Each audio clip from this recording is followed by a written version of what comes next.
আজকে করেছি গোবিন্দভোগ চালের খিচুড়ি আর পেঁয়াজি। ওরে বাবা, আজকে তো খেতে দারুণই লাগবে।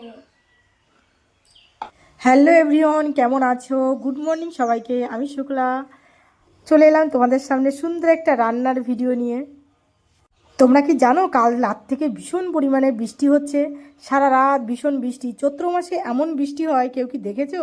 তো ওয়েদার বুঝিয়ে ভাবলাম সকালবেলা একটু খাবার বানানো যাক। তো কী খাবার বানাবো অবশ্যই তোমাদের সঙ্গে শেয়ার করব, তো তার জন্য ভিডিওটা দেখতে হবে।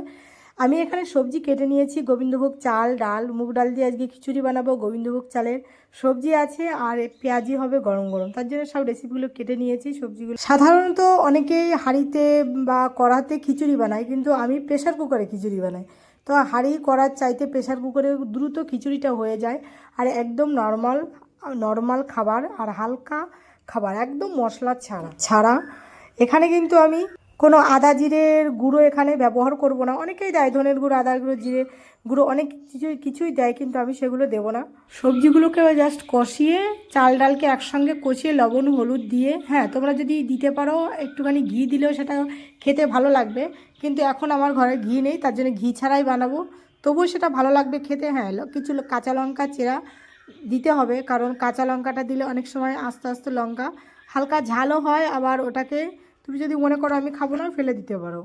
আর গোবিন্দভোগ চালের জলটা কিন্তু একটু মানে পরিমাণ বুঝে দিতে হবে, কারণ তাড়াতাড়ি হয়ে ভাতটা হয়ে যায় সিদ্ধ চালের তুলনায়, তার জন্য পরিমাণ মতন জলটা দিতে হবে।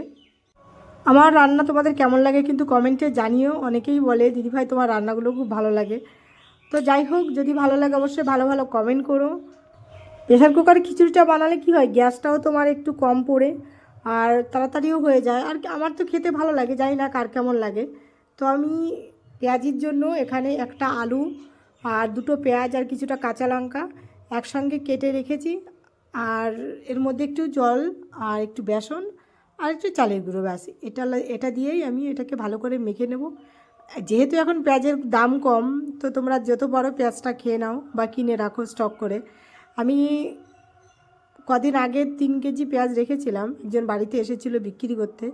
তো পেঁয়াজগুলো বেশ বড় বড় ছিল, তার জন্য দুটো পেঁয়াজেই আমার অনেকটা বড়া হয়ে গেছে, জানো তো। এখন এর পেঁয়াজগুলো খেতে খুব ভালো লাগে, কাঁচা পেঁয়াজটা আমার খুব ভালো লাগে। আর আমার পকোড়া, লাল লাল পকোড়া তৈরি হয়ে গেছে, গন্ধটা কিন্তু দারুণ বেরিয়েছে। আজ দুপুরবেলা কিন্তু আমাদের একটা শ্রাদ্ধ বাড়ি নেমন্তন্ন আছে।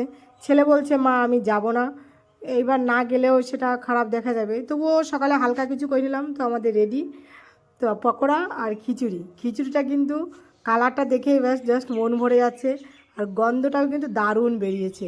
তো তোমরা কিন্তু এইভাবে করে খেতে পারো, আমার কাছে কিন্তু দারুণ লাগে। দেখো একটু আঠালো আঠালো হয়ে গেছে, কিন্তু খেতে কিন্তু দারুণ লাগবে। তো আমার ভিডিওটা কেমন লাগলো অবশ্যই কমেন্ট করবে, কোথার থেকে দেখছো সেটাও জানাবে। আর যদি ভালো লাগে তাহলে সুন্দর করে একটা কমেন্ট, একটা লাইক করে দিয়ে যেও। সবাইকে ভালোবাসা রইল, টাটা।